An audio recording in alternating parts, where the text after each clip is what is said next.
શ્રીરામ બધા મિત્રોને શિવ મંદિરનો દિવસ છે 23મો અને 24મો। આજે આપણે ગયા શ્રી સુખનાથ મહાદેવના મંદિર।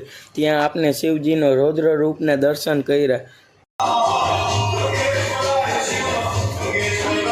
પછી આપણે ગયા શ્રી દુધેશ્વર મહાદેવના મંદિરે, તો ન્યાય આપણે રૌદ્ર રૂપના દર્શન કર્યા।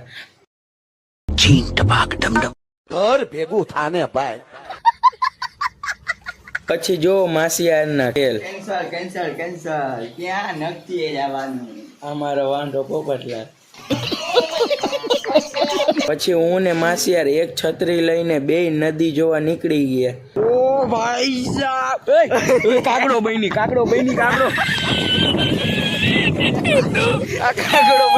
પકડ તું, ફોન પકડ। છત્રી તમે જોઈ શકો, કાકડો બની ગઈ।